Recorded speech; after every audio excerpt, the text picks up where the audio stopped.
ಈ ಹಿಂದೆ ಸುದೀಪ್, ಶಿವರಾಜ್ ಕುಮಾರ್, ಯಶ್ ಮತ್ತು ಪುನೀತ್ ರಾಜ್ಕುಮಾರ್ ಅವರ ಮನೆಯ ಮೇಲೆ ಐಟಿ ದಾಳಿ ನಡೆದಿತ್ತು.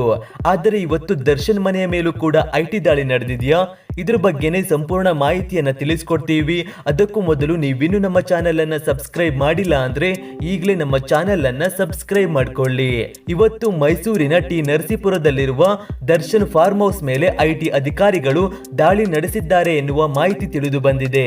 ಅರ್ಧ ಗಂಟೆಯವರೆಗೂ ಫಾರ್ಮ್ ಹೌಸ್ ನಲ್ಲಿ ಐಟಿ ಅಧಿಕಾರಿಗಳು ತಪಾಸಣೆ ಮಾಡಿದ್ದಾರೆ ಎನ್ನುವ ಮಾಹಿತಿ ಸಿಕ್ಕಿತ್ತು. ಅಧಿಕಾರಿಗಳು ಫಾರ್ಮ್ ಹೌಸ್ ಗೆ ಬರುತ್ತಿದ್ದಂತೆ ಅಲ್ಲಿನ ಕೆಲಸಗಾರರು ದರ್ಶನ್ಗೆ ಈ ವಿಚಾರವನ್ನ ತಿಳಿಸಿದ್ದಾರೆ.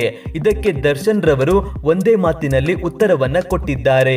ನಮ್ಮ ಫಾರ್ಮ್ ಹೌಸ್ ನಲ್ಲಿರುವ ಪ್ರಾಣಿ ಪಕ್ಷಿಗಳನ್ನ ನೋಡ್ಕೊಂಡು ಹೋಗ್ಲಿ ಬಿಡು ಅಂತ ಅಲ್ಲಿನ ಕೆಲಸಗಾರರಿಗೆ ಹೇಳಿದ್ದಾರೆ. ಆದರೆ ನಟ ದರ್ಶನ್ ರವರ ಆಪ್ತ ಸಹಾಯಕರು ಈ ಐಟಿ ರೈಡ್ ಬಗ್ಗೆ ಪ್ರತಿಕ್ರಿಯೆಯನ್ನ ನೀಡಿದ್ದಾರೆ. ದರ್ಶನ್ ಫಾರ್ಮ್ ಹೌಸ್ ಮೇಲೆ ಯಾವುದೇ ರೀತಿಯ ಐಟಿ ರೈಡ್ ನಡೆದಿಲ್ಲ. ಚುನಾವಣಾ ಅಧಿಕಾರಿಗಳು ಬಂದು ಫಾರ್ಮ್ ಹೌಸ್ ನಲ್ಲಿ ತಪಾಸಣೆ ಮಾಡಿದ್ದಾರೆ. ದರ್ಶನ್ ಫಾರ್ಮ್ ಹೌಸ್ ನಲ್ಲಿ ಹಣ ಹಂಚುತ್ತಿದ್ದಾರೆ ಎನ್ನುವ ಮಾಹಿತಿಯ ಮೇರೆಗೆ ಚುನಾವಣಾ ಅಧಿಕಾರಿಗಳು ಫಾರ್ಮ್ ಹೌಸ್ ನಲ್ಲಿ ಅರ್ಧ ತಾಸು ತಪಾಸಣೆ ಮಾಡಿದ್ದಾರೆ. ಆದರೆ ಚುನಾವಣಾ ಅಧಿಕಾರಿಗಳಿಗೆ ಏನೂ ಸಿಗದೆ ಅಲ್ಲಿನ ಪ್ರಾಣಿ ಪಕ್ಷಿಗಳನ್ನ ನೋಡ್ಕೊಂಡು ಹೋಗಿದ್ದಾರೆ ಅಂತ ಅಲ್ಲಿನ ಕೆಲಸಗಾರರು ಹೇಳಿದ್ದಾರೆ. ಈ ದಾಳಿಯ ಬಗ್ಗೆ ನಟ ದರ್ಶನ್ ರವರು ಕೂಡ ಪ್ರತಿಕ್ರಿಯೆಯನ್ನ ನೀಡಿದ್ದಾರೆ. ನಮ್ಮ ಫಾರ್ಮ್ ಹೌಸ್ ನಲ್ಲಿ ಯಾವುದೇ ರೀತಿಯ ಐಟಿ ರೈಡ್ ನಡೆದಿಲ್ಲ. ನಾನು ಎಲ್ಲಾ ಟ್ಯಾಕ್ಸ್ ಗಳನ್ನ ಕಟ್ಟಿದ್ದೇನೆ. ನಮ್ಮ ಫಾರ್ಮ್ ಹೌಸ್ ಮೇಲೆ ದಾಳಿ ಮಾಡಿದ ಚುನಾವಣಾ ಅಧಿಕಾರಿಗಳಿಗೆ ಯಾವುದೇ ರೀತಿಯ ಹಣ ಸಿಗಲ್ಲ.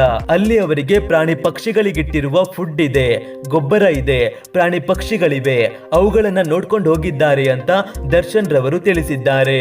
ಈ ವಿಡಿಯೋವನ್ನ ಎಲ್ಲಾ ಕಡೆ ಈಗಲೇ ಶೇರ್ ಮಾಡಿ. ಈ ವಿಡಿಯೋ ಇಷ್ಟ ಆದ್ರೆ ಲೈಕ್ ಮಾಡಿ. ನೀವಿನ್ನೂ ನಮ್ಮ ಚಾನೆಲ್ ಅನ್ನ ಸಬ್ಸ್ಕ್ರೈಬ್ ಮಾಡಿಲ್ಲ ಅಂದ್ರೆ ಈಗಲೇ ನಮ್ಮ ಚಾನೆಲ್ ಅನ್ನ ಸಬ್ಸ್ಕ್ರೈಬ್ ಮಾಡ್ಕೊಳ್ಳಿ.